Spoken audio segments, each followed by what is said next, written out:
Hey, what's going on, guys? Mixculate here with another CSGO video, and today I'm going to be doing a video on some skins for CSGO that used to be some of the absolute rarest skins in the game for pretty decent periods of time.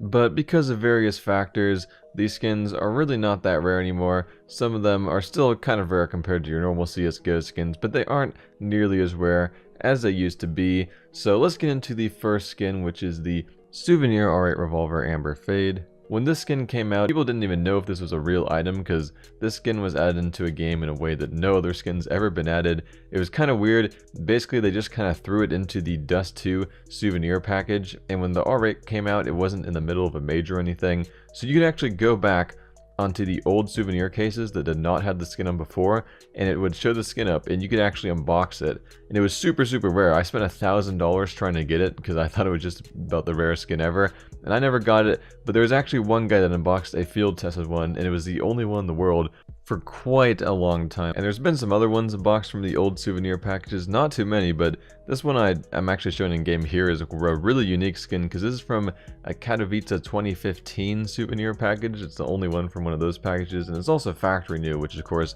is the rarest condition.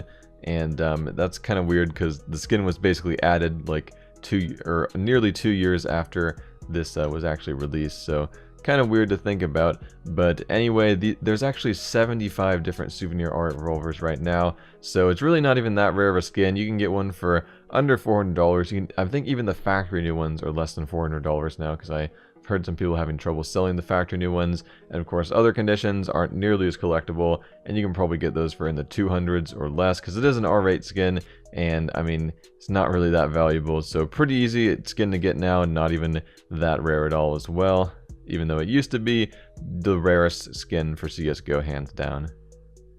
So next up, we have the knife that used to be the most legendary, the absolute rarest knife for CSGO. And well, actually, it probably wasn't the rarest, but it was always the most expensive, and it still is extremely expensive.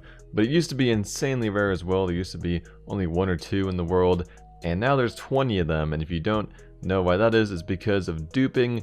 I have a whole video about how the duping crisis happened, so if you want to watch that, I'll put the link in the description. But there's 20 of these that exist right now, and there really should only be like 5 or 6 if you take out all the ones that are not duped. So this skin, it'd be worth so much more right now if it was never duped, because it still sells for $10,000, and that's with 20 of them existing. So this really isn't even that rare of a knife. This is actually less rare than a StatTrak Factory New M9 Emerald. There's 14 of those that exist, and again, there's 20 of the Crimson Web. So the price is pretty crazy for this item, and really isn't that rare anymore compared to how it used to be. But now to the next item, we've got the StatTrak AK-47 Fire Serpent. The one you're looking at here was unboxed so much before basically every single other Fire Serpent. I actually think this is a really cool item. It's got the Headhunter foil. This right here is the original StatTrak Factory New AK-47 Fire Serpent. And this used to be worth a crazy amount. Like, I remember people trying to sell this for like 6,000 keys, because there was only like 2 or 3 of these in the world at the time that people realized how valuable they were.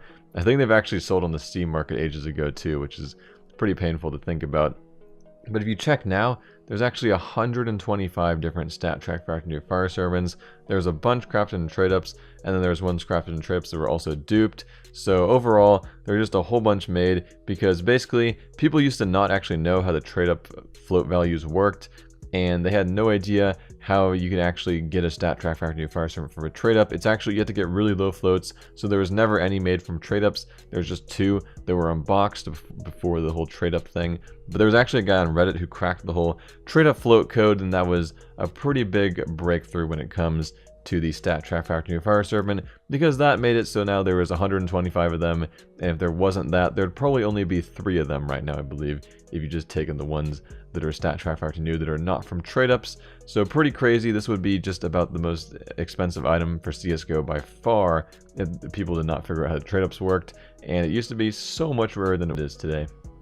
So finally, we've got an item that's kind of on a similar boat to the StatTrak Factory New M9 Crimson Web, but it is a little bit different in a few ways, which is the Op Dragon Lore.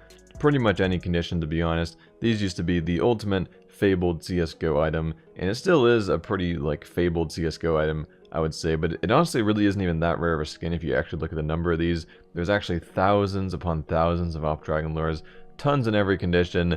There's tons of duplicated factory new ones, tons of duplicated field tested ones. There's also just a lot that have been crafted in trade-ups and ones that have been dropped over time, to the point that it really isn't even that rare of a skin anymore. I believe the Op Snake camo is actually rarer than an Op Dragon lure. A little fun fact right there, even though the Op Snake camo is worth basically nothing compared to Op Dragon lure, which the factory new ones are nearly $2,000 right now, which is quite ridiculous.